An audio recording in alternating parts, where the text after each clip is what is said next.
오늘은 지방소멸 대응 기금의 성과를 진단하고 후반기 전략 방향을 어떻게 잘 설계할지 말씀드리겠습니다. 기금이 출범한 지 4년, 전반기가 마무리되는 지금이 성과와 한계를 냉정히 돌아볼 적기입니다. 국회 예산정책처의 평가 분석을 핵심 준거로 삼아 공유집 회복 이론하고 장소 중심 접근의 관점에서 다시 해석하는 방식으로 발제를 구성했습니다. 이 장소 중심 접근 관점이 이제 우리 토론으로 참여하시는 황정규 교수님이 이제 코멘트를 하면서 달아주셨던 부분을 제가 적극적으로 이제 채택을 한 거고요. 그리고 PPT와 이제 스크립트는 그 클로드가 작성한 겁니다. 그래서 하나는 이제 30분 버전, 하나는 1시간 버전.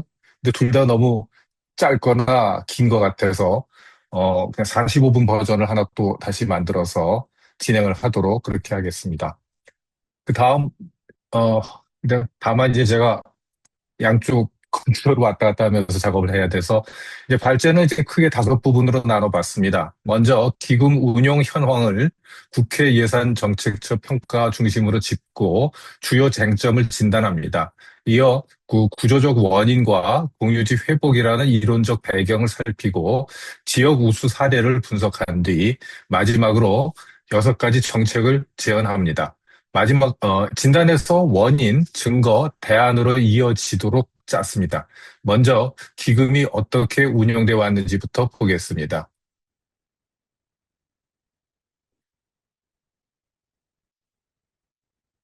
첫 번째 섹션 기금 운영 현황부터 시작하겠습니다.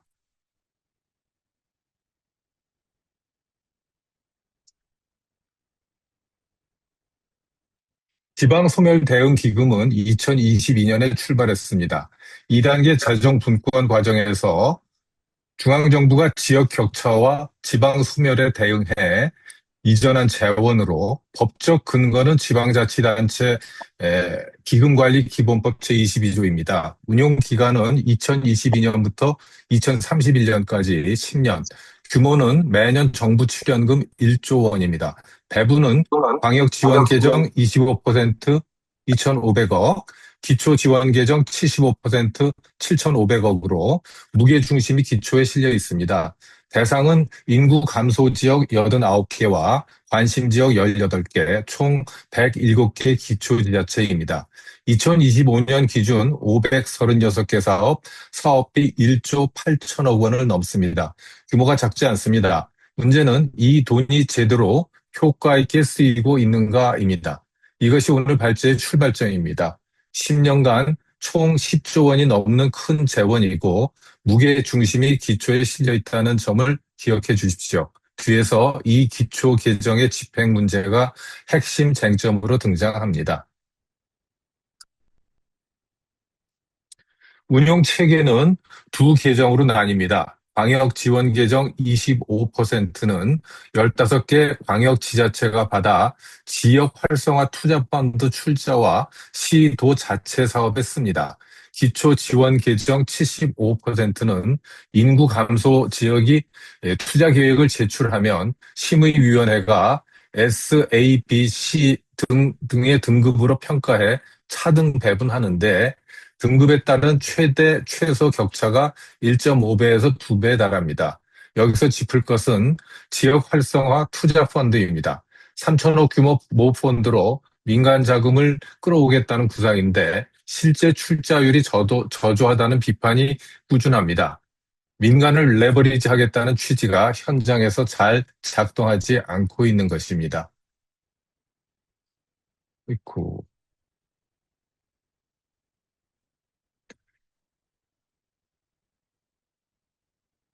가장 심각한 문제 중 하나가 집행률입니다. 기초 지원 계정 집행률이 2022년 94.2%에서 2025년 41.7%로 추락했습니다. 3년 만에 반토막입니다. 돈이 없어서가 아니라 받은 돈을 현장에서 쓰지 못하는 겁니다.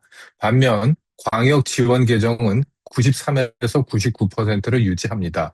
이 격차가 상징적입니다. 특히 하드웨어 사업일수록 규모가 클수록 집행률이 더 낮습니다. 더 근본적인 문제는 이 집행률 압박이 사업 성격을 왜곡한다는 점입니다. 매년 집행률로 평가받기 때문에 꼭 필요한 사업보다 당장 소진하기 쉬운 사업으로 기울고 기금이 중장기 전략 지원이 아니라 연차 평가를 잘 받아야 확보하는 예산처럼 작동하게 됩니다. 위쪽 광역은 돈을 쓰는데 아래쪽 기초 현장은 받아도 소화하지 못하는 구조적 병목이 심화되는 겁니다. 이제 두 번째 섹션으로 넘어가 국회 예산정책처가 짚은 여섯 가지 쟁점과 국토연구원의 효과성 분석을 살펴보겠습니다. 첫 번째 쟁점은 운용 체계 자체입니다. 기금은 형식상 지방자치단체가 설치했지만 재원은 정부 출연금입니다. 관리 주체와 운영 주체가 분리된 이중 구조라 지방의회 통제가 약해지고 책임성이 불명확해집니다. 특히 방역 지원 계정의 역할이 불명확한데 시도마다 쓰는 방식이 제각각입니다. 다음 슬라이드에서 세 유형으로 설명드리겠습니다.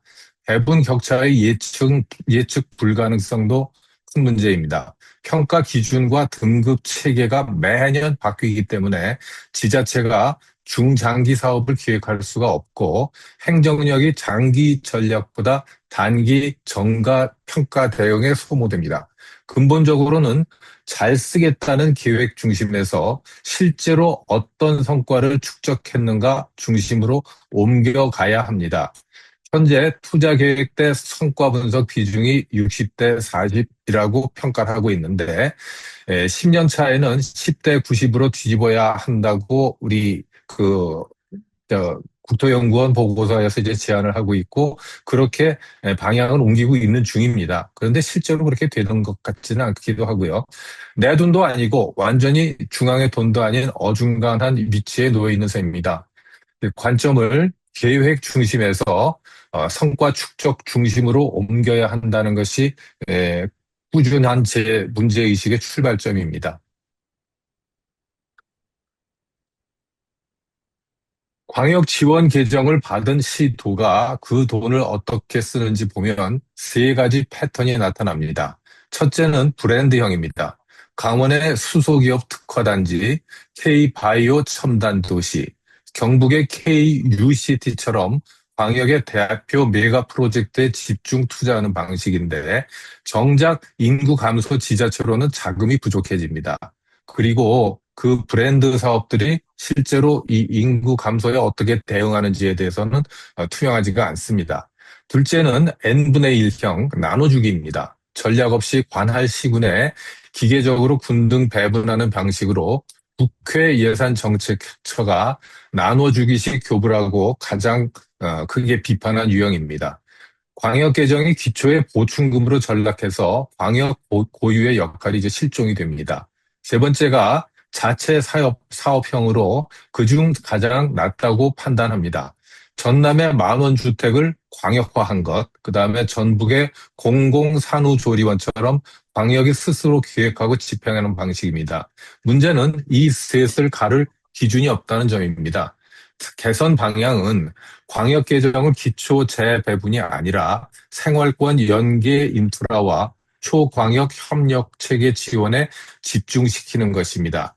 이런 제안이 들어가니까 1월 달에 계획 수립 지침이 내려갔다가 4월 달에 개선 지침이 내려갔습니다. 이런 내용을 담고 그다음에 세 번째로 기초 지원 기반을 두라는 그런 것까지 포함해서 광역 개정에 지침은 내려갔는데 막상 제가 강원도 담당자들을 만나보니까 일체 비밀로 하고 있었습니다. 광역이 자기 몫의 전략적 조정 역할을 실제로 수행하도록 계정의 역할을 기초의 보충이 아니라 생활권 연계로 새로 규정했는데 잘 지키지 않는 것 같습니다. 두 번째와 세 번째 쟁점입니다. 지역의 특성을 고려하지 않고 광역권 간의 협력이 부재한 것입니다. 현재 제도는 광역시 자치구와 농촌군을 같은 잣대로 평가합니다. 거주 중심형, 농어촌 생산형, 법적형 등을 구분하지 않고 동일한 처방을 내리는 거죠. 특히 광역시 자치구는 지방 소멸이라기보다 도시 재구조화 문제에 가깝고 재정 구조와 정책의 자율성도 일반 시군과 다릅니다. 성격이 다른 지역이 같은 계정에서 경쟁하는 건 맞지 않아서 트랙을 이원화하고 자치구는 광역 계정에서 별도 관리하는 게 합리적이라고 꾸준히 제안해 왔는데 어떻게 될지 아직 모르겠습니다. 동시에 생활권과 통근권을 공유하는 인접 지역 간 협력이 필요한데 현행 제도는 개별 시군이 각자 완결형으로 사업을 설계하도록 되어 있을 뿐만 아니라 서로 경쟁하는 구조로 되어 있다 보니 협력은 절대로 하지 않습니다. 초광역 협력 흐름과도 어긋납니다. 네 번째부터 여섯 번째까지의 쟁점입니다. 네 번째, 인구 이동 구조입니다. 인구 감소 지역으로 유입된 인구의 상당수가 다른 인구 감소 지역에서 옮겨온 사람들로 전체로는 제로섬입니다. 개별 지자체가 인구 늘리기만 좋지만 국가 전체로는 자원 배분이 비효율적이 됩니다. 다섯 번째, 소멸 사유별 대응 부재입니다. 출생이 줄어 감소하는 지역과 전출이 늘어 감소하는 지역은 처방이 달라야 합니다.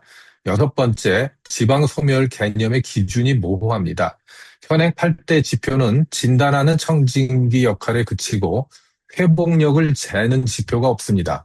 국회 예산정책처의 문제 제기를 요약하면 4년간 3.5조를 투입했는데 정책 목표 달성에 얼마나 기여했는지 불명확하다는 것입니다. 서로 인구를 빼앗는 소모전이 벌어지는 셈입니다. 회복력, 즉 지역의 면역력을 재는 지표가 없다는 것도 개념 정비가 필요한 이유입니다.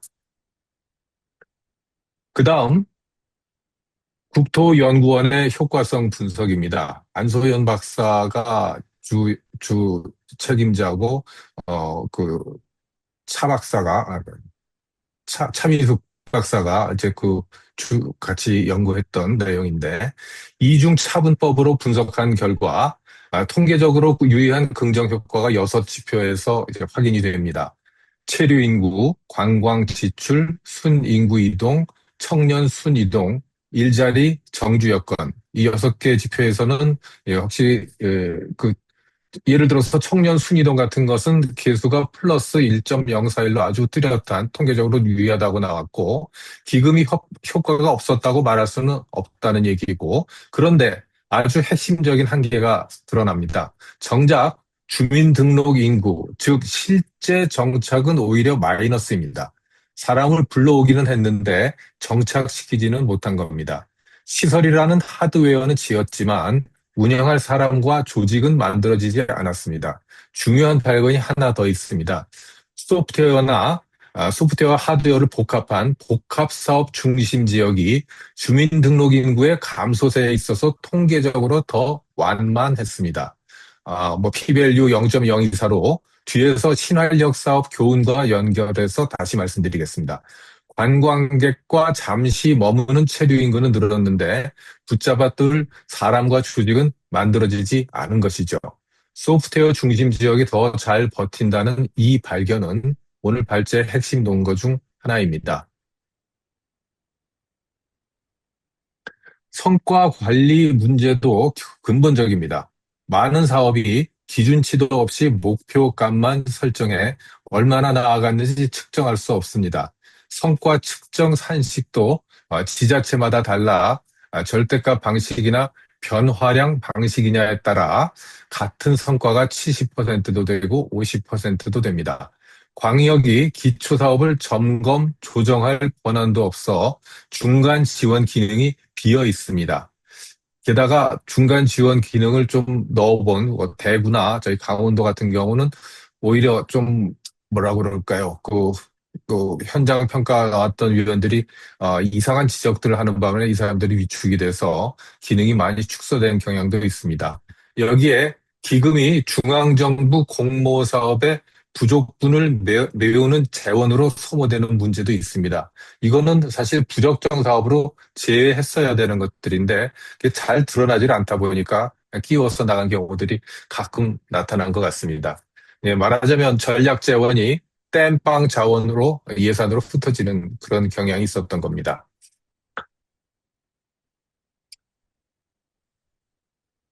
세 번째 섹션입니다. 이런 문제가 왜 반복되는지 구조적 원인을 짚고 분석 틀로 공유지 회복 관점을 제시하겠습니다.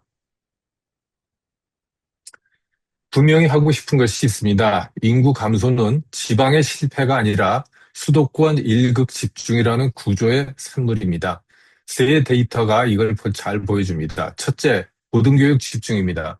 2025년 중앙일보 대학평가 종합순위 22위안에 보면 지방대학이 한 곳도 없습니다. 한 번 올라간 청년이 돌아오지 않으니 지역 인적 자본이 축적되지 못합니다. 둘째, 산업 고용 편중입니다. 매출 1000대 기업 중 서울, 경기, 인천 소재가 750개, 매출액 비중이 85.7%입니다. 셋째, 그 결과가 청년층 수도권 집중입니다.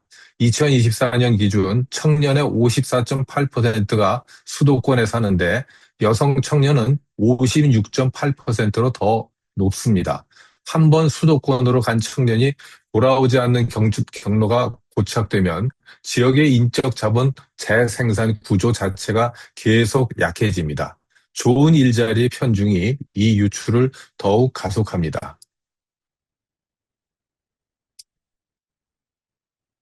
여성 청년의 수도권 집중은 단순한 인구 이동이 아니라 지역 재생산 체계의 붕괴 신호입니다. 여성 청년이 빠져나간다는 것은 출산과 돌봄의 기반 자체가 약해진다는 뜻이기 때문입니다. 지표 면에서도 중요합니다. 조출생률은 이미 벌어진 결과 지표이지만 그 결과가 나타나기 5년에서 10년 전에 신호를 주는 선행 지표가 20, 30대 여성의 정착률입니다. 그래서 정책도 단순 인구 유입보다 여성 청년이 지역에서 일하고 살 수 있는 조건, 즉 돌봄, 주거, 일자리, 안전 등을 하나의 패키지로 설계하는 것이 우선입니다. 여성 청년이 지역에 머물며 고용을 유지하는지를 보면 그 지역의 미래 지속 가능성을 미리 읽을 수 있습니다. 지방소멸 대응 기금은 사실 첫 시도가 아닙니다. 참여정부의 신활력 사업이라는 선례가 있습니다. 핵심은 사업비의 상당 비중을 소프트웨어, 즉 사람과 조직을 키우는 데 쓰도록 한 점입니다. 이어진 문재인 정부의 신활력 플러스 사업에서는 전국에 3천여 개의 액션 그룹이 양성되어 지역 문제를 스스로 정의하고 해결하는 주민 주체가 축적이 되었었습니다.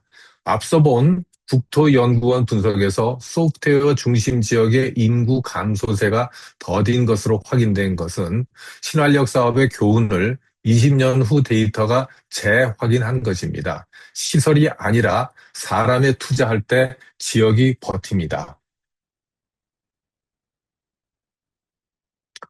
이 문제를 분석할 이론적 틀로 공유지 이론을 제안합니다. 이 핵심 인물은 2009년 노벨 경제학상을 받은 엘리너 오스트롬입니다.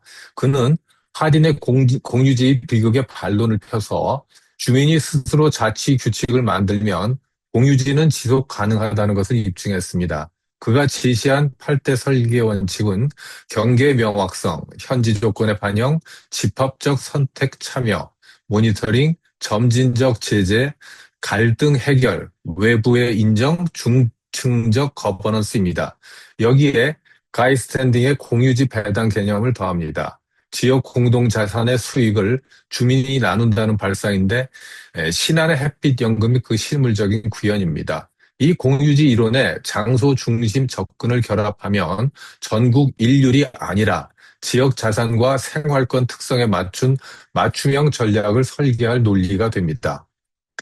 오스트롬은 전 세계 수많은 사례로 이를 입증해 노벨상을 받았습니다. 좋은 규칙과 참여가 있으면 공유 자원은 파괴되지 않고 지속된다는 것입니다.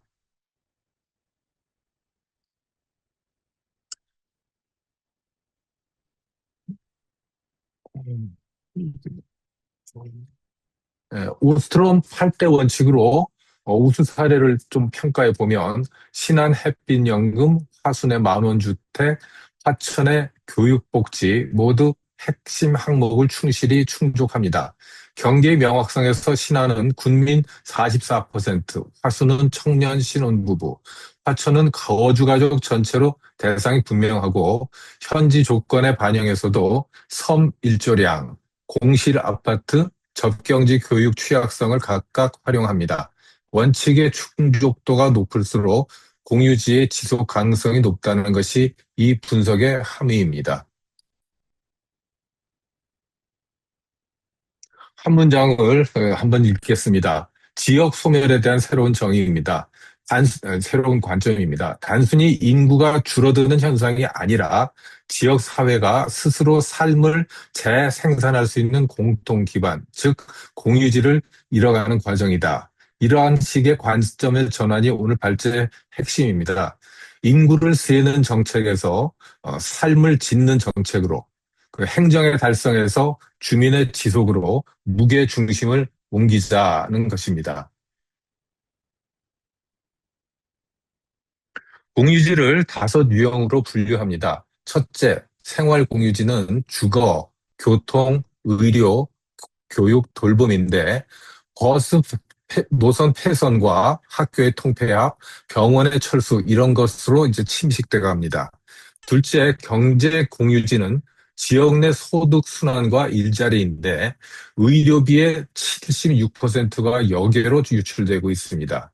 셋째, 사회적 공유지는 주민의 조직과 신뢰로 공동체가 이제 해체되고 있습니다.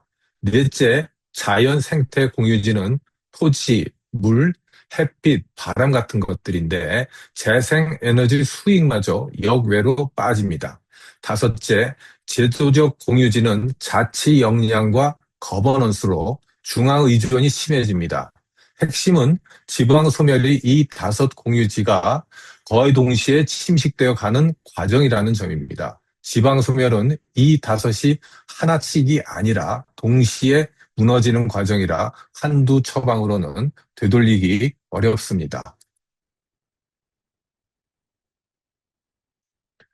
악순환과 선순환을 나란히 보겠습니다. 왼쪽 악순환은 수도권 집중에서 시작해 지역 가치의 외부 유출, 일자리 서비스 악화, 여성 청년 유출과 재생산 붕괴, 학교, 의료, 교통 축소, 공동체 해체로 이어집니다. 인구 감소가 기능 축소로 다시 공유 기반 해체로 이어지는 연쇄입니다. 오른쪽 선순환은 이 고리를 반대로 돌립니다. 교통, 의료, 돌봄, 주거 같은 생활 공유지를 최소한이라도 안정시키면 역외 유출이 차단되며 지역 경제 순환이 형성되고 사회적 제도적 공유지가 성숙해 정주 기반이 다시 단단해집니다. 기금의 목표는 인구 숫자가 아니라 이 선순환을 만드는 것이어야 합니다. 왼쪽이 지금까지 현실이라면 오른쪽은 우리가 만들어가야 할 구조입니다. 출발점은 언제나 생활 공유지의 최소 보장입니다.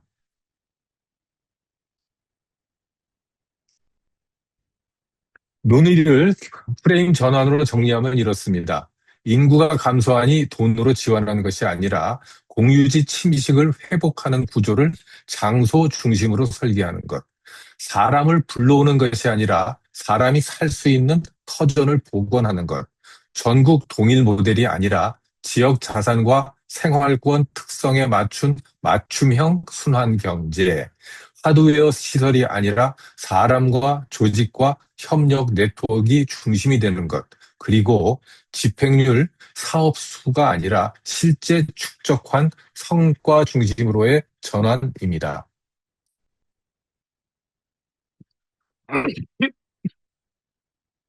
이제 네 번째 섹션으로 실제 사례들을 보겠습니다. 지금부터 소개할 사례들은 공유지 회복이 관념이 아니라 현장에서 이미 작동하고 있음을 보여주는 실물 증거입니다.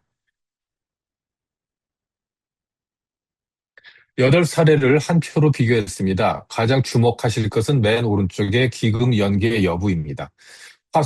화순의 만원주택과 신한 청년 어선 임대는 기금이 직접 투입됐고, 정선의 와와버스는 일부 승강장 개보수하는 데 들어갔고, 반면에 화순의 교육복지와 신한 햇빛연금은 지자체의 자체 사업이고, 평창 노쇠예방과 의성의 의료 돌봄 통합은 아예 기금과는 무관한 보건복지부 계통의 사업입니다. 여기서 불편하지만 중요한 사실이 드러납니다. 기금과 무관한 사례들이 오히려 더 강력하고 검증된 성과를 내는 경우가 있다는 것입니다. 그렇다면 좋은 성과의 조건은 기금을 받았느냐가 아니라 어떤 구조로 설계했느냐라는 물음이 남습니다. 기금과 무관한 이제 평창의 경우는 이제 뒤에 나오겠지만 이제 ROI를 9배다. 그러니까 들어가는 돈이 100만 원이라면 900만 원이 오히려 그 남는 그런 방법이다. 그런 사업이다. 이렇게 그 조사가 나와 있고 국제 학술지에까지 이제 게재가 됐다는 게 그런 대표적 사례라고 합니다. 좋은 성과의 조건은 재원의 출처가 아니라 설계의 구조라는 물음을 품고 개별 사례로 들어가 보겠습니다. 화순 민원 만원 임대 주택의 핵심 아이디어는 아주 탁월합니다. 한번 쓰고 사라지는 보조금이 아니라 회전형 기금이라는 점입니다. 민간지가 처음 시작은 이제 부영주택이었습니다. 공실 아파트를 리모델링해서 제공하면 화순군이 이제 호당 4,300만 원의 보증금을 요 기금에서 이제 지원을 하고 입주한 청년 신혼부부는 월 10,000원만 내고 최장 한 6년까지 살 수가 있습니다. 6년 뒤에는 이 보증금을 회수해서 다음 입주자한테 재투자하기 때문에 재원이 소진되지 않습니다. 3년간 300호를 모집해서 2,605명이 지원해서 경쟁률이 최도 18대 1이었고 입시자 중에 타 지역 이주자가 45%이고 40세 미만이 86.5%입니다. 결정적으로 출생아 수도 2022년 178명에서 2024년 255명으로 3년 만에 한 43% 이상 늘었습니다. 주거라는 생활 공유지를 안정시키자 출생이라는 재생산 지표까지 반응한 대단히 상징적인 결과입니다. 그래서 화순의 만원 임대주택은 광역에서도 채택을 하고 전남 이제 광주도 같이 할 것이라고 보고요. 그다음에 전북 쪽에도 확대가 되고 있고 전남의 대부분의 시군들이 이제 채택하고 있는 것을 볼 수가 있습니다.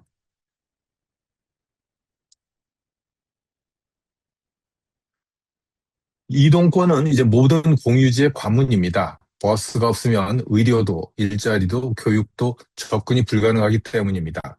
정선의 와와 버스는 2020년 완전 공영제를 도입하고 2025년 7월부터 외국인을 포함해서 전면 무료화했습니다. 여기 이제 이야기가 좀 있습니다. 그 옛날에 담당자하고 이제 통화를 했을 때 이 자료가 좀 웃긴다. 왜 그 요금 수입은 1억이 채 안 되는데 그 요금 관리 시스템의 유지 보수 비용이 1억이 훨씬 넘는다. 차라리 무료로 하는 게 낫지 않느냐 했을 때 이제 담당자 얘기는 이게 선거법에 뭐죠? 이제 선심성 지원이라고 할 가능성이 있다는 얘기가 있어서 하지 못하고 있었습니다. 하다가 작년 7월에 확 풀었습니다. 대단합니다. 그래서 이 그러니까 할머니들이 이제 임기에서 한번 읍에까지 나가려면은 옛날에 6,500원의 요금을 냈어야 됐는데 지금 이제 그게 무료가 되니까 나와서 이제 서로 짜장면도 서로 사주는 그런 일들이 벌어지고 있습니다. 그렇게 했더니 일평균 이용 계획이 165% 늘고 코로나 시기에 늘었습니다. 코로나 시기에조차도 경제 효과는 100억 원 이상으로 추산됩니다. 양구군도 이 양구군의 얘기는 조금 더 보충이 필요한데 양구군수는 그뭐 하나 덧붙여서 말씀드리면 그 정선 군수는 최승준 군수는 이번에 이제 4선이 되나요? 5선이 되나? 그렇습니다. 그 재선까지 했다가 그게 이번에 5선이 됐네. 그러니까 재선까지 하고 한 번 쉬었다가 그다음부터 지금 3선 내리됐습니다. 뭐 워낙 잘하고 이제 뭐 말씀드려서 알겠지만 이제 더불어민주당입니다. 그리고 양국은도 2025년 1월부터 전면 무료 공영버스를 운영해서 이용객이 늘었는데 당시 양국은 수는 이제 서흥원 씨 그리고 이쪽 그 국힘당입니다. 그러니까 이걸 워낙 싫어하는 군수입니다. 이거 하면 안 된다 하고서 담당자 입장에서는 제가 이제 정선을 좀 가봐라 했더니 이제 정선에 가서 보고 그다음에 공무원한테 강의도 듣고 그래서 이 조경란이라는 친구가 아주 일을 잘하는 친구입니다. 이 친구가 이건 죽어도 해야 되겠다. 내가 목숨 걸고 해야 되겠다고 군수를 설득을 해서 결국 했습니다. 군수는 뭐 계속 반대했었고 그래서 그 군수는 이번에는 이제 공천은 받았지만 이제 그 이쪽 뭐 좀 약간의 이제 해프닝이 있고 이제 바뀌었습니다. 그래서 그리고 여기도 전면 무료 공영버스를 운영했더니 저희가 그 뭐 선거 유세 기간에 가서 봤더니 할머니들이 그렇게 좋아할 수가 없습니다. 접경 지역이라 이 버스 자체가 하나의 사랑방이 되는 거죠. 접경 지역이라 민영제가 성립할 수 없는 조건에서 공공이 이동권을 복원한 것입니다. 시장이 실패한 곳에서 공공이 공유지를 복원한 이제 전형적인 사례입니다. 과거 25억 원의 손실 보전금을 내던 구조에서 공용화를 통해서 오히려 서비스 수준을 끌어올렸다는 점도 주목할 만합니다.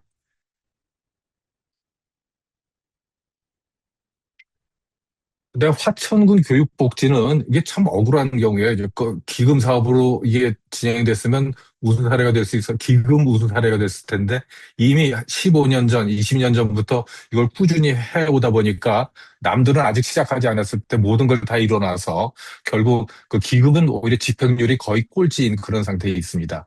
화천군 교육복지는 출산부터 세계 100대 대학 유학까지 전 생애를 아우르는 패키지입니다. 애 낳아서 저희까지 보낼 때까지 돈이 한 푼도 안 듭니다. 공공산후조리원 무료, 어린이집 확충과 무상보육, 온종일 돌봄, 해외 어학연수, 대학 등록금 전액에 거주비 월 60만 원까지 지원합니다. 결과는 전국 출생률 6위, 강원도 아동 성장 환경 1위입니다. 다만 이제 한계도 여기서 이제 짚고 있는데 키워서 떠나는 역설입니다. 교육 공유지는 훌륭하게 복원됐지만 그렇게 키운 청년을 붙잡을 경제 공유지, 곧 좋은 일자리와의 연계는 아직 미흡합니다. 그래서 평화경제특구 그걸 갖다가 이번에 올려놨는데 근데 또 이제 어, 좀 그것도 뭐 복잡한 얘기가 있습니다. 이 지점이 다음 사례의 신앙과 좀 대비가 됩니다. 여성 청년이 정착할 핵심 조건을 제공은 했는데 그렇게 키운 청년을 붙잡을 일자리에 연계라는 마지막 고리가 남아 있습니다. 그리고 이 교육복지 사업을 그 개장 시절부터 부군수가 될 때까지 꾸준히 추진해왔던 친구가 이번에 출마했었지만 이제 그 공천 과정에서 이제 낙마해서 이제 지금 다시 이제 무로 돌아가 있습니다.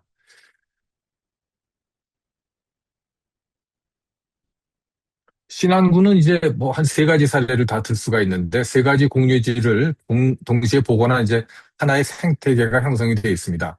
먼저 청년 어선 임대는 경제 공유지의 복원입니다. 허가 어선 한 척을 마련하는데 척당 3억에서 5억 원 정도가 드는데 그 진입 장벽을 군이 대신 통과해 줍니다. 청년이 내는 임대료는 연간 원금의 0.1%에 불과하고 5년 안에 원리금을 상환하면 소유권이 이전됩니다. 이 사업은 기금이 직접 투입되는 계속 사업으로 2022년부터 2030년까지 총 사업비 287억 6천만 원, 2030년까지 100척 확보하는 것이 목표입니다. 이미 2025년 집행률 100%를 기록했고 지금까지 58적 68명에게 임대해서 약 87억 원의 어획 실적을 만들었습니다. 앞서 본 집행률 41%대와는 이제 극명하게 대비되는 거죠. 둘째, 햇빛 바람연금은 자연 공유지의 복원입니다. 2018년 전국 최초로 개발이익 공유 조례를 만들어 국민의 44%, 약 14,000명이 누적 304억 원을 나눴습니다. 가이 스탠딩의 공유지 배당이 실물로 구현된 것입니다. 셋째, 버스 완전 공영제를 비롯한 교통 완전 공영제로 노선이 33개에서 117개로 3.5배 늘었습니다. 그 결과 무인섬이 다시 유인섬으로 돌아오는 기적입니다. 여기서 더 나아가 여객선도 공영제를 하고 있고, 그다음에 목표까지 광역 노선도 이제 공영제로 이제 운영을 합니다. 세 공유지를 동시에 복원했을 때 지역 전체가 어떻게 되살아난지 보여주는 가장 강력한 증거입니다. 그다음에 이 보건의료 사례는 이제 역설적이게도, 그리고 사실 이게 사례로 드러났습니다만은, 예, 기금이 가장 적게 투입됐는데 그래도 가장 절실한 분야가 아닌가 싶습니다. 평창군의 노쇠 예방 사업은 기금과 무관한 보건의료, 평창보건의료원이 있습니다. 자체 사업으로 2014년부터 쭉 해왔습니다. 전 노쇠 단계에 한 100만 원을 투자하면 그 이 결과가, 그러니까 의료비 900만 원을 절감할 수 있어서 투자 대비 효과가 9배라고, 이 결과를 2025년 국제학술지 자마 네트워크 오픈에 게재가 돼 있습니다. 의성군에, 물론 이제 그 뒷이야기는 또 뭐 저희 쪽에 열심히 이쪽을 도와주게 있는 안무업 교수가 거기 참여를 하셨기 때문에 그 뒷이야기, 이제 의료원장이 뭐 무슨 의도로 이 사업을 했었냐는 것들이 또 들으면 또 실망하시기 때문에 요건 그냥 넘어가고, 의성군의 의료 돌봄 통합은 이건 그 우수사례를 항상 등장합니다. 이거 나중에 혹시 에, 우리 황종기 교수가 좀 보충 설명해 줄 수 있을지 모르겠습니다. 기금과는 전혀 무관하고 2026년에 보건복지부 성과대에서 우수 부문에 선정됐습니다. 831명한테 통합 서비스를 제공했다고 합니다. 청송군은 이 기금이 들어갔는데 의료 취약 지역의 건강 허브 조성을 추진 중이고, 그런데 결론은 가장 필요한 부분인데도 불구하고 기금이, 지방소멸 대응 기금은 가장 적게 쓰였습니다. 지금 좀 크게 쓰고 있는 데가 이제 하동군인데, 하동군이 의료원을 이제 짓는데 거기 집중 투자를 하고 있습니다. 복지부와 행안부에 부처간 공백을 해소하고 의료 인력 인건비를 기금 용도로 허용해야 합니다. 물론 지금도 그 위탁하는 데는 이제 가능합니다. 그런데 직접적으로 고용해서 쓰는 것은 안 되기 때문에 조금 아쉬운 점이 있습니다. 어, 그다음 마지막 다섯 번째 섹션으로 지금까지 진단과 사례를 바탕으로 여섯 가지 정책을 제안하겠습니다.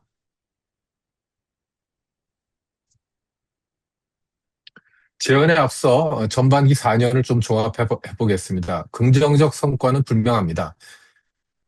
이중차범법에서 체류 인구, 관광, 청년 이동, 일자리 정주 여건 등 여섯 지표에서 유의한 효과가 확인됐습니다. 그러나 세 가지 한계도 뚜렷합니다. 첫째, 정주 전환 경로가 미구축됐습니다. 시설은 지었는데 운영할 사람과 조직이 없어 주민등록 인구는 마이너스입니다. 둘째, 단년도 성과주의와 경쟁 중심 배분이 지속돼 안정적 전략 재원 기능이 약합니다. 셋째, 보건 의료가 사각지대입니다. 이 세 가지 한계가 이어질 여섯 재원이 겨냥하는 지점입니다. 기금이 아무 일도 하지 못했다는 평가는 공정하지 않습니다. 다만 이 세 가지 한계가 이어질 여섯 재원이 정확히 겨냥하는 지점입니다. 첫 번째 제언은 목표를 바꾸자는 것입니다. 물리적 인구수 방어에서 공유지의 회복력을 강화하는 것으로, 궁극적으로는 지역이 스스로 생존 전략을 설계, 실행하도록 돕는 중장기 공공투자 장치로 전환하자는 것입니다. 이를 위해 성과 지표를 4층으로 다층화할 것을 제안합니다. 1층은 생활 공유지의 접근성, 2층은 경제 공유지의 고용, 순환 소득, 3층은 사회적 공유지의 주민 조직과 신뢰, 4층은 장기 결과 지표로 인구 구조와 여성 청년 정착률입니다. 인구 지표는 단기 KPI가 아니라 장기 결과 지표로 분리합니다. 나아가 인구 활력 지역 개념을 도입해 인구가 줄어도 자산 활용도와 사회적 연결망이 탄탄하면 소멸 낙인에서 벗어날 경로를 열어주자는 것입니다. 인구가 줄어도 자산 활용도와 사회적 연결망이 탄탄하면 지역은 활력을 유지할 수 있다는 새로운 기준을 세우자는 것입니다. 두 번째 제어는 사업 구성의 재설계입니다. 핵심은 장소 중심 접근입니다. 동일 모델을 전국에 일률 적용하는 방식을 멈추고 각 지역의 자산과 생활권 특성, 주민 조직, 사회적 경제 기반에서 출발해 맞춤형 순환 경제를 만들어야 합니다. 단위는 읍면 생활권, 주체는 주민자치회와 마을 공동체, 사회연대 경제 조직입니다. 신활력 사업의 교훈대로 시설보다 사람과 조직의 역량 형성에 중점을 두어야 합니다. 투자 우선순위도 교통 공영제 먼저, 다음 의료 예방과 접근성, 그 다음 돌봄 순으로 하드웨어로 끌어오고 소프트웨어로 정착시키는 균형이 필요합니다. 하드웨어로 사람을 끌어오되 소프트웨어로 정착시키는 그 균형이 핵심입니다. 세 번째 제어는 거버넌스의 재구축입니다. 수직적, 수평적, 다중심 3층 구조를 제안합니다. 수직적으로는 방역이 생활권, 경제권 전략을 조정하고 기초가 정책을 설계, 집행하며 읍면동과 지역사회가 현장 참여를 맡습니다. 수평적으로는 주민조직, 사회연대 경제, 대학, 기업, 중간 지원 조직이 기획부터 평가 환류까지 함께 설계하는 협치가 필요합니다. 행정이 설계하고 민간은 수행만 하는 방식에서 벗어나야 합니다. 마지막 다중심 거버넌스는 돌봄, 교통, 에너지 같은 문제를 당사자들이 직접 자치적으로 관리하는 것입니다. 기금은 이 거버넌스 구조를 촉진, 제도화하는 매개가 되어야 합니다. 네 번째 제어는 배분 체계의 개선입니다. 방향은 경쟁에서 연계, 협력, 성과 연동으로입니다. 먼저 평가 기준과 등급 체계를 5년 단위로 고정해야 지자체가 중장기 사업을 기획할 수 있습니다. 기본 배분을 완만하게 설정해 경쟁과 서열화를 누그러뜨리고 현재 1.5에서 2배인 격차도 점진적으로 줄여야 합니다. 그리고 계획 중심에서 성과 중심으로 투자 계획 때 성과 분석 비중을 60대 40에서 10년차 10대 90까지 옮겨가야 합니다. 반드시 짚을 것은 명예로운 졸업 인센티브입니다. 성과를 내서 졸업하는 지역이 지원을 잃는 구조라면 아무도 졸업하려 하지 않습니다. 성과를 낼수록 손해라는 이 왜곡을 바로잡지 않으면 좋은 지역일수록 졸업을 피하게 됩니다. 다섯 번째 제어는 기본소득과 지역 특화 재원의 결합입니다. 제목 그대로 특별한 희생의 특별한 보상입니다. 정선의 사례가 이 논리를 보여줍니다. 1989년 석탄산업 합리화로 정선은 폐광과 낙후를 감수했습니다. 이에 국가는 폐광지역 개발기금을 조성했는데 이는 강원랜드 카지노 매출의 13%로 조성되어서 정선을 포함하는 폐광지역 여러 시군에 배분됩니다. 정선은 그 목과 강원랜드 주식 배당금을 농촌 기본소득 재원으로 돌렸습니다. 같은 논리라면 인구 감소 지역의 구조적 불이익도 보상받을 정당성이 있습니다. 효과는 데이터로 나타납니다. 농특위에서 만든 보고서에 따르면 4개월 만에 정선 인구가 5.0% 늘어 39,903명에서 41,889명으로 순증만 약 1,986명입니다. 이 기간 새로 전입한 인구는 3,217명에 이릅니다. 신안 4.1%, 새로운 자료에는 또 8%로 또 나와 있습니다. 신안의 공무원들은 지금 죽을 맛입니다. 옥천 3.7%로 시범사업 지역들이 상위권을 차지했고 청년 유입도 정선에 541명, 신안 634명, 옥천 689명으로 뚜렷합니다. 오늘은 연천을 다녀왔는데 연천도 1,000명이 넘게 이제 증가했습니다. 기본소득은 복지가 아니라 작동하는 인구 정책 수단입니다. 그리고 시간의 주권을 회복해주는 아주 강력한 수단입니다. 정선이 국가 에너지 산업화를 위해 낙후를 감수한 데 대한 보상이라는 논리입니다. 여섯 번째 제언은 인구 감소 지역 지정 제도의 개선입니다. 첫째, 트랩을 이원화할 필요가 있습니다.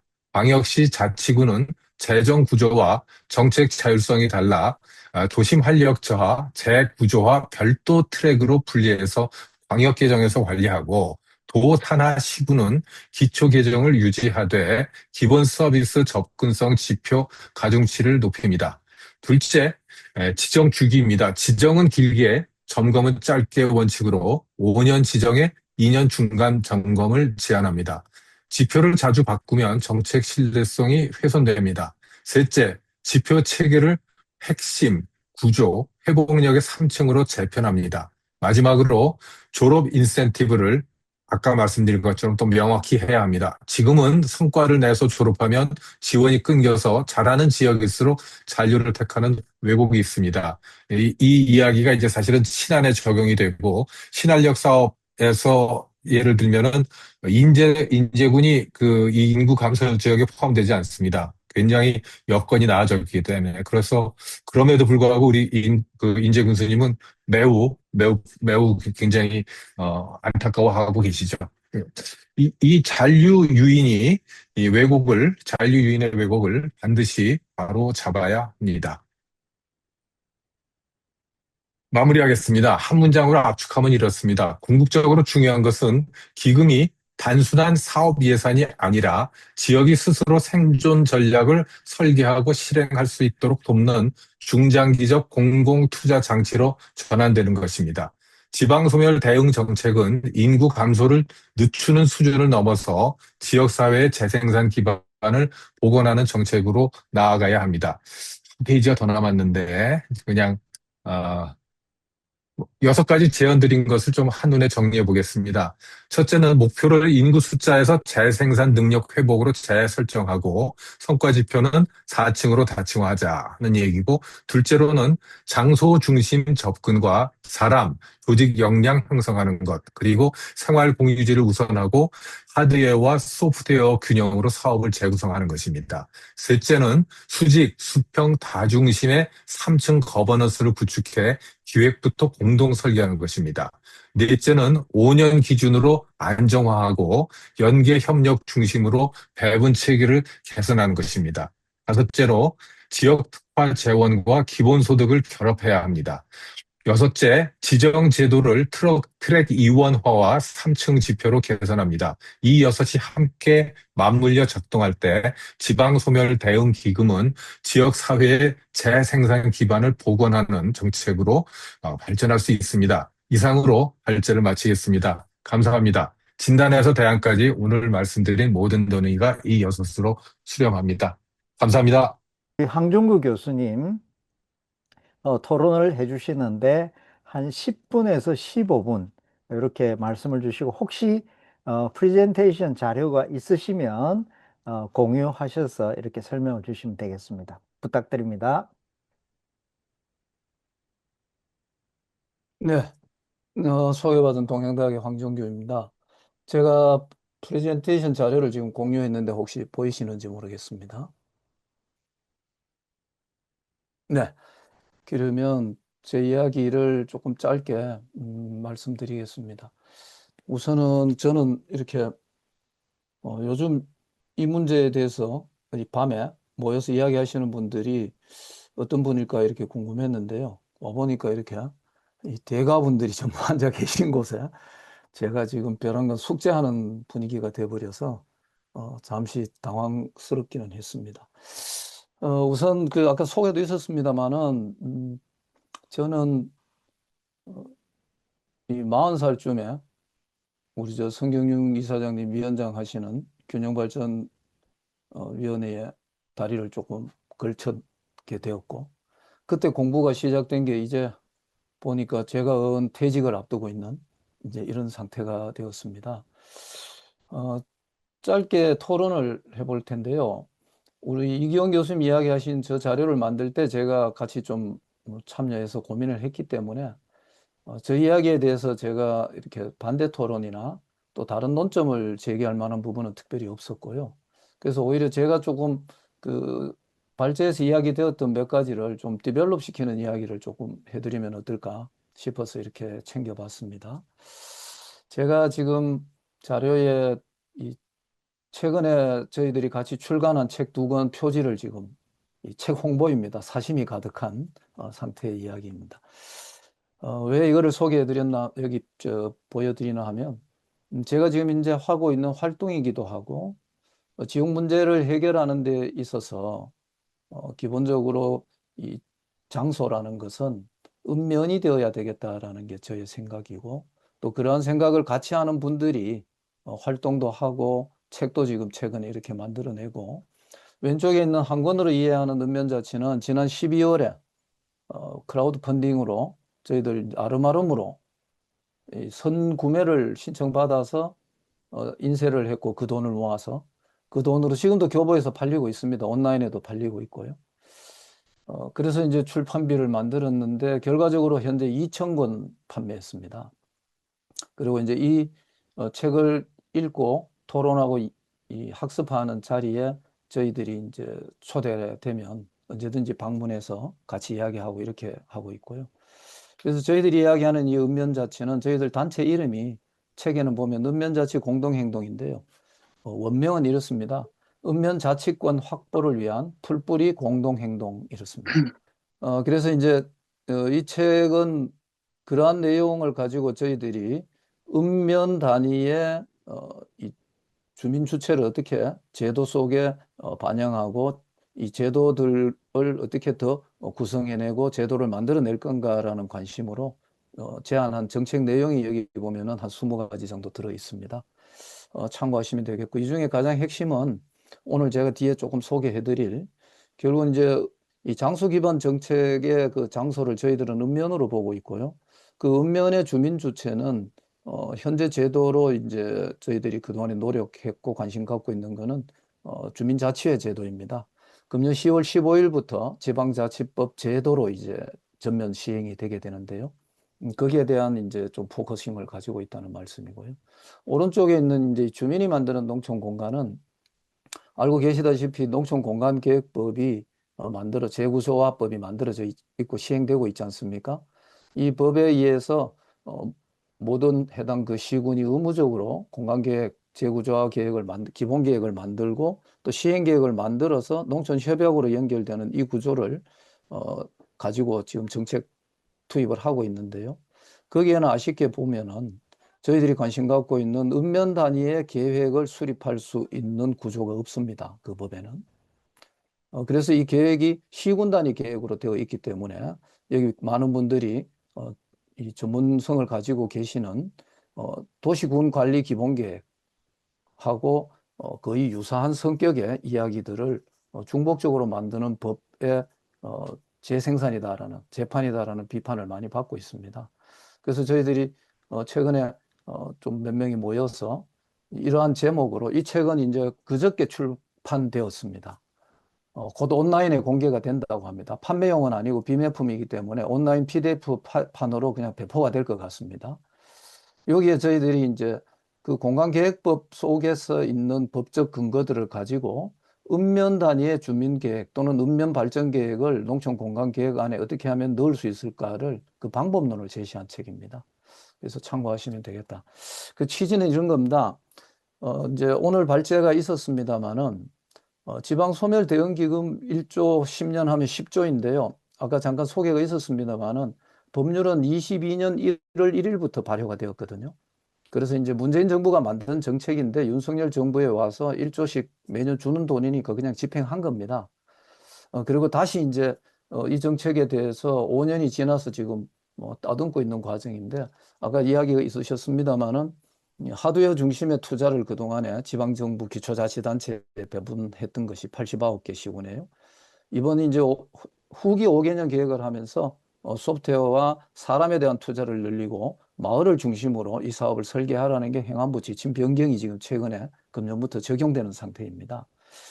그런데 이제 그 마을이라는 표현도 굉장히 애매모호하고 불특정 장소를 구성하게 되는 것이죠. 그래서 이제 저희들은 이 장소 기반 정책이라는 것은 한국에 있어서 지역 정책에 있어서는 다중 스케일이지 않습니까? 초강력도 있고 광역도 있고 기초도 있고 다 있지만 실제로 그동안 이 부분에 있어서 장소성을 논의할 때 빠진 부분이 로컬이라는 애매모호한 표현으로 진행되었지만 읍면이라는 행정구역이 인구가 급격히 줄고 소멸 대상 지역은 같은 군 안에서도 읍이 아니라 면이거든요. 면의 평균 인구는 계속 늘고 있습니다. 오히려 읍의 평균 인구는 늘고 있고요. 면의 인구가 줄고 있는 상태인데 그런 면에서 저희들은 이 장소 기반 정책을 군 단위로 또는 시 단위로 집중해서 설계하는 측면이 아니라 빠져 있는 부분이 읍면 단위가 빠져 있다라고 보고 있는 겁니다. 그리고 그것을 보완할 때 지역 정책 전체가 이 상향식으로 재구조화될 수 있거나 또 힘있게 진행될 수 있을 것이다. 이런 관점이고요. 그래서 이 장소 기반 설계 8가지는 다 알고 계시는 내용이기 때문에 넘어가겠습니다. 그런데 이제 이러한 장소 기반 접근을 시행하는 데 있어서 방법론으로는 그 미국 분들이 좀 관심 있게 적용했던 ABCD론이 방법론이 어떤가 해서 제가 이제 요즘 주민자치회 활동하는 분들한테 이 방법론을 좀 소개하고 있고요. 물론 이제 일본의 마을 만들기나 내발론 같은 것도 국내에 많이 소개되어 있지만 그것은 굉장히 적용하기에는 실무자들에게는 구체성이 좀 떨어질 때가 있습니다. 그래서 이 ABCD 방법론은 원어로 다 아시고 계시겠지만 에셋이잖아요. Asset Based Community Development입니다. 그래서 이제 ABCD가 된 건데요. 이 미시간 대학 쪽의 사람들이 이게 좀 집중해서 하고 있고 미국의 도시 낙후 지역, 도심 지역이라든지 또는 인구 과소 지역에서 많이 적용된 사례들이 신뢰들이 많고 이거 요즘 영국으로 넘어가서 협회도 있더라고요. 이제 이러한 컨셉을 한국의 주민자치회의 활동에 적용해서 분석해본 논문도 한 두세 편 지금 최근에 나와 있는 상태입니다. 그래서 이제 이렇게 좀 연결을 하려면 장소 기반 정책하고 ABCD가 연결되는 지점이 내생적 발전이나 맥락성이나 주민주도성이나 관계중심 공유자원 뭐 이러한 것들을 저희들이 좀 키워드로 볼 수 있겠다라는 취지에서 이런 컨셉을 한번 소개해 드려 보고요. 최근에 이제 이거는 이제 일본에서는 내발론이라 하고 이 유럽에서는 내생론이라 하지만 어쨌든 우리나라에서는 일본의 지역순환 경제가 최근에 와서는 조금 더 다른 형태로 영국이나 클리브랜드형의 지역순환 CWB가 국내에 스코틀랜드 것들이 들어오고 있지만 실제로 최근에 이재명 정부가 진행하고 있는 농어촌 기본소득 시범 사업이나 햇빛 소득마을 사업은 이제 시작이 되고 있는데요. 이러한 컨셉들이 기존에 우리가 진행했던 장소 기반 정책을 강화하거나 지역순환 경제 메커니즘들을 좀 더 튼튼하게 만드는데 기여하도록 우리가 활용하거나 재구조화해야 된다. 현재 농어촌 기본소득은 아까 발제에도 있었습니다만은 표면적 성과를 만들어내고 있지만 현장의 주민들이나 읍면 단위의 주민 조직들이나 행정이 어떻게 그것을 수용하고 활용해야 될지에 대한 학습과 아이디어가 전혀 준비 없는 상태에서 급속히 이렇게 진행됨으로 인해서 로스되는 재원도 꽤나 많다라는 것이죠. 그래서 이것을 빨리 쓸어 담는 측면에 있어서는 이런 장수 기반의 주민자치 같은 노력들이 필요하다라는 거고요. 햇빛 소득마을은 이제 공모가 시작되었기 때문에 진행은 되겠습니다만 이미 굉장히 많은 마을 활동가들이나 자치 활동가들이 비판하고 우려하고 또 경우에 따라서는 반대하고 있죠. 이제 그러한 우려들을 어떻게 담아낼 건가? 라는 것들이 이제 과제다라는 이제 측면에서 제가 우리 지역 정책 또는 국가 균형 발전 정책이 그동안에 탑다운 방식으로 논의되거나 또는 자원 투입이나 자원을 분산시키는 지역으로 이러한 것들에 집중한 측면들이 있었다면 그것을 지역 안에서 자기 것으로 만드는 주체나 자치권에 대한 관심은 상대적으로 적었다는 것이죠. 그렇기 때문에 그것이 실효성을 내는 데 있어서 크게 효과적이지 못한 부분도 있었다는 것이고요. 그런 측면들을 보완하는 데 있어서 장소 기반 접근을 한다면 그것은 이제 읍면 단위가 되어야 하겠다. 특히 농촌에 있어서는 이제 이런 측면입니다. 동 단위에 대한 장소성 문제는 좀 검토할 필요가 있습니다. 그리고 다르게 논의해야 될 지점들이 있기 때문에 저희들은 읍면을 중심으로 보고 있고요. 그래서 이제 이 장소 기반이 읍면이 왜 맞느냐라는 것은 여기 4가지를 저희들이 잡아 드렸는데요. 그 앞에서 충분히 이야기된 것 같고, 왼쪽에 있는 통합적 접근, 우리가 이제 정책 칸막이라고 말씀드리잖아요. 이 칸막이가 만들어내는 낭비와 부정합성 문제, 이러한 것들을 극복하는 데 있어서 시군 단위를 칸막이를 극복하고 정책 통합을 이루어내는 단위라고 우리는 보지만, 그동안의 저의 경험, 현장 경험으로는 시군 단위에서 통합되기가 어렵습니다. 구조적으로. 왜냐하면 예산이 담당 6급 팀장 단위로 갈라지기 때문에 예산 사업이 시군 단위로 보통 한 군 단위 의성군 같으면은 과장이 53명이 되고요. 계장으로 치면은 200명 가까이 되거든요. 이제 그런 단위로 예산 사업을 갈라놓고 통합해라라는 것은 가능하지 않습니다. 그래서 저희들은 오히려 모든 사업은 군 단위에서는 읍면, 시 단위에서는 읍면동에서 집행되고 있기 때문에 통합적 칸막이를 없애는 단위로 이 읍면 단위를 고려하지 않으면 실효성을 만들기 어렵겠다라는 말씀이고요. 오른쪽에 있는 다층적 거버넌스는 조금 전에 말씀드렸던 26년 주민자치회가 10월 15일부로 이제 입법 제도 안에 들어가게 되고요. 행안부에서는 지난 6월 7일 날 이러한 법제화에 발맞추어서 주민자치회 관련된 표준조례라고 과거에 부르던 거를 참고조례로 해서 6월 7일 날 시군구에 시달했습니다. 그래서 그 내용도 제가 조금 소개를 해드리겠습니다. 뭐 이것은 개념 이야기니까 참고하시면 되겠고요.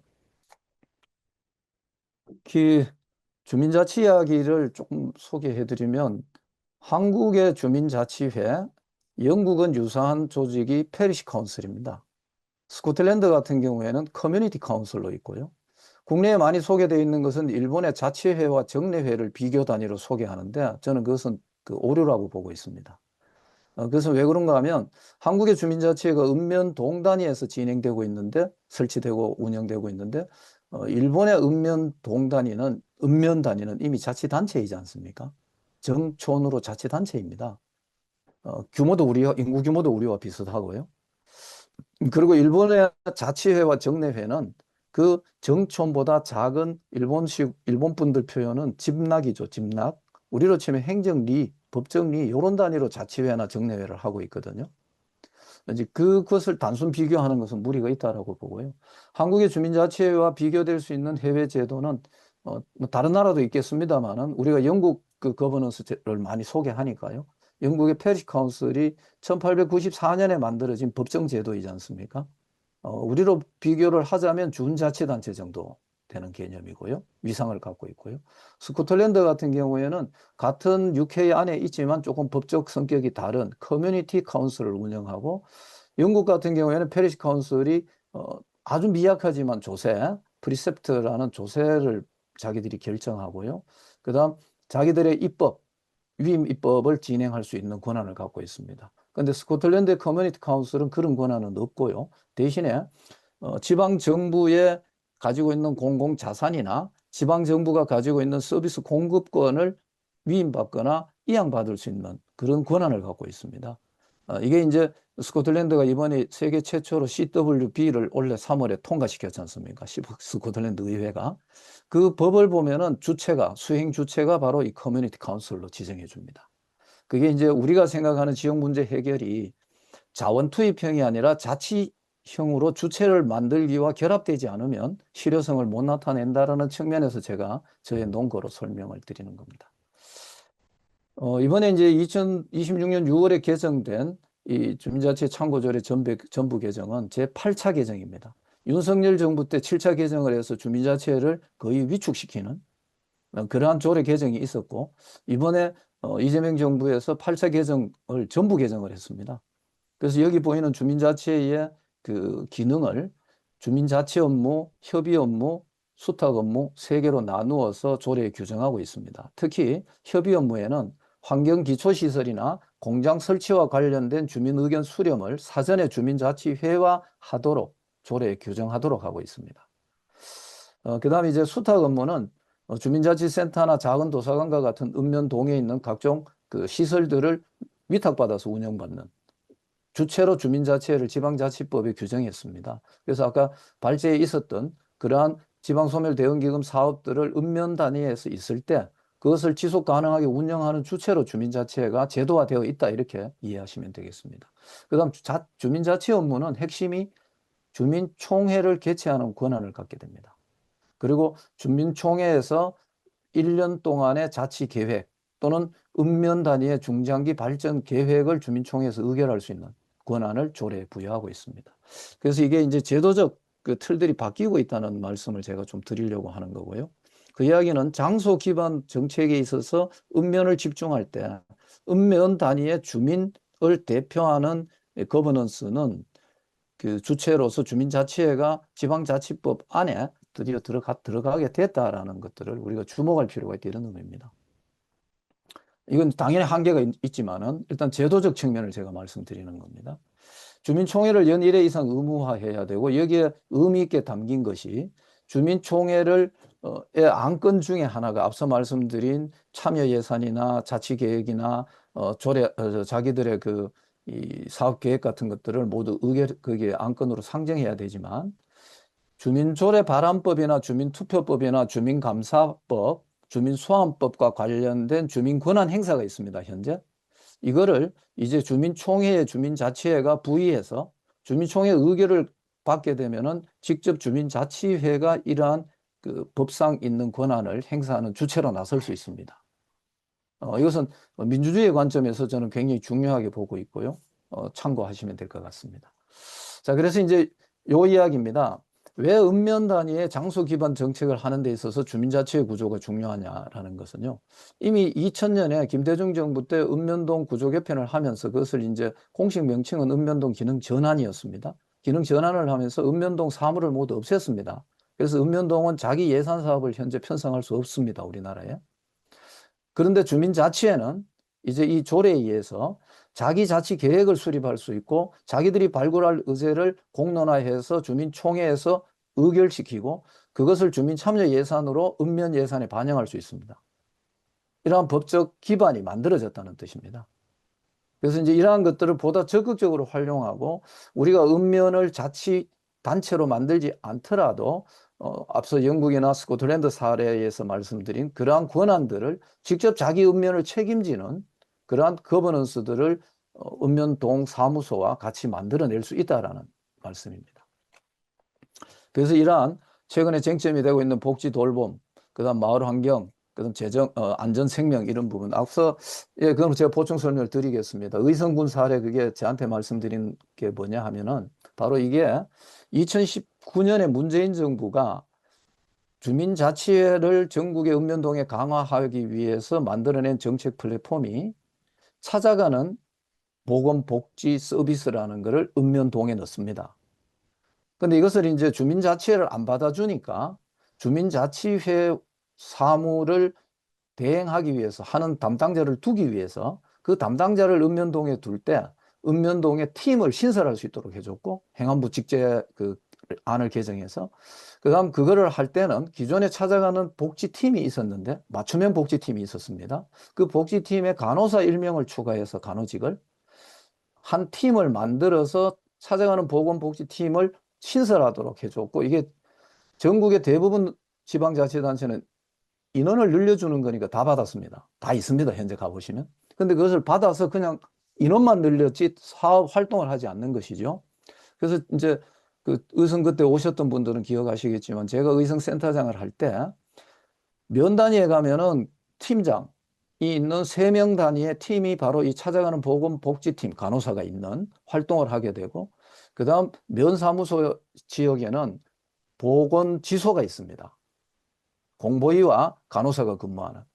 그럼 이제 요 두 개가 분리되어 있는데 이제 의성 같은 경우는 그걸 어떻게 했냐면은 찾아가는 보건복지팀 근무처를 보건지소로 통합시켜 버린 겁니다. 그래서 보건지소 안에 공보위와 찾아가는 보건복지팀 두 개가 근무를 하게 있는데 제가 이제 칸막이를 왜 이제 면단에서 해결해야 되느냐라는 사례로 이 말씀을 드리는데요. 아까 의성에는 거기에 뭐를 추가했나 하면은 본청의 보건소에서 운영하는 생활지도사라는 개념이 있습니다. 활동하는 분들이. 의성군 같으면 전체적으로 한 100명 정도가 움직입니다. 보건소에서. 그런데 이분들은 면장 지휘를 받지 않습니다. 보건소에서 지시하는 구역을 자기들끼리 찾아 돌아다니고 있거든요. 그 면구역 안에. 그러면 면에 있는 찾아가는 보건복지팀하고 업무 중복이 되는 겁니다. 그래서 이것을 면 단위로 전부 통합시킨 겁니다. 기능적으로. 보건소가 하는 생활지도사, 그다음 면보건지소, 그다음 면사무소가 하는 찾아가는 보건복지팀, 요 기능을 면 단위에 다 진행되고 있는 걸 면 단위의 단일 공간에 사무적으로 공간과 사무를 통합시켜내고 위계를 만들어준 거죠. 그리고 그것을 면장이 관리할 수 있도록 한 겁니다. 그것이 이제 2019년, 20년 해서 저희들이 계획을 만들어 줬고요. 저희 센터에서 21년부터 제가 현장을 다녔었는데 제가 23년에 그만두지 않습니까? 그리고 올해 복지부 모범 사례가 우수 사례가 됐다 이런 의미입니다. 그런데 그게 이제 통합돌봄법이 되면서 복지부에서 그거를 주목합니다. 제가 그걸 진행했을 때는 복지부에서 굉장히 강력하게 하지 마라 했습니다. 왜냐하면 간호사 인력을 행정 인력하고 결합시켜서 지휘 체계를 통합시키는 것은 절대로 용서할 수 없다. 지역보건법에 맞지 않다라고 계속 의견서가 내려오고 있었습니다. 그러니까 이게 칸막이를 만드는 거는 제가 현장에서 볼 때는 중앙정부지 지방정부가 아닙니다. 연계법인은 넘어가겠습니다. 자, 이제 요 슬라이드가 마지막입니다. 이제 저희들이 주장하는 것은 금년도에 말이죠. 기본사회위원회가 또 생겨서 지금 그 시행계획을 만들고 있는데 제가 하나 자문을 최근에 하나 하게 되면서 알게 된 건데요. 저희들이 생각할 때는 면 단위 정도는 기본소득, 햇빛, 그다음 지금 우리가 하고 있는 농어촌과 관련된 농촌개발 사업들이 면 단위에서 보통 하나가 진행되면은 150억 정도에서 300억까지 가지 않습니까? 이러한 다양한 사업들이 진행되고 있는 면 단위의 행정 기능은 그런 것들을 전혀 할 수 있는 권한이 현재 배제되어 있습니다. 그리고 당연히 예산도 없습니다. 면 예산이. 이제 이러한 구조들을 주민자치형으로 거버넌스들을 좀 더 강화하고 기능들을 확대해 나간다면 예산 문제를 풀어내야 됩니다. 그래서 저는 주민참여 예산이 현재 아니라면 앞으로는 세종시가 하고 있는 주민자치 특별회계를 만들어내고 그다음 국가 보조 사업들이 면 단위에서 진행되고 있는 것을 이 특별회계로 통합해서 면장이 집행하게 하는 권한을 부여하자. 그다음 거기서 그다음 단계로는 각 면 단위의 총액 배분 예산제를 면 단위에도 하도록 하자. 그리고 그것을 주민자치회가 심의하거나 주민자치회가 발굴한 의제를 우선 반영하는 구조를 만들어냄으로 인해서 실제로 면 단위가 지방자치단체가까지는 못 가더라도 자기 권한을 가지고 자기 지역 문제를 스스로 주민과 함께 풀어내는 작동하는 구조로 만들어내지 않으면 국가에서 뿌리는 무수히 많은 사업들은 허공에 뜨고 있고 지금처럼 모래사장에 스며들고 만다는 것이죠. 실제로는 용역회사로 대부분이 가게 되겠죠. 가고 있고요. 마지막으로 이거는 참고 자료입니다. 이 자료 공유해드릴 때 한번 보실 건데 우리가 이제 연방에 준하는 지방자치 이야기를 했는데 저는 왜 균형발전과 자치분권이 한국에서 결합되지 못했을까가 굉장히 아쉬웠고요. 제 전공이 행정학이었기 때문에 제가 주민자치 활동을 하면서 이 부분에 대한 저의 고민들이 굉장히 많았습니다. 힌트로 제가 말씀드리면 우리가 연방제를 지향하는 것이 가지고 있는 것은 이론적으로는 굉장히 바람직할 수 있지만 실현 가능성은 저는 굉장히 낮다고 봅니다. 단기간에. 따라서 우리가 단방제 국가에서 제대로 된 분권 국가를 만들어낸 나라들에 착안해야 되고 그 제도를 우리가 어떻게 우리한테 도입할 건가를 연구해야 된다고 보는데요. 그런 면에서 스코틀랜드나 스페인이나 프랑스의 레종 사례들은 모두 단방제 국가에서 시도한 조금 더 진화된 연방에 준하는 분권 제도입니다. 여기에 핵심은 이겁니다. 이러한 지역 정부에게 전략 경제권, 경제개발과 산업개발권을 지역 정부에게 부여하는 겁니다. 국가의 기능에서 넘겨버리는 겁니다, 이제.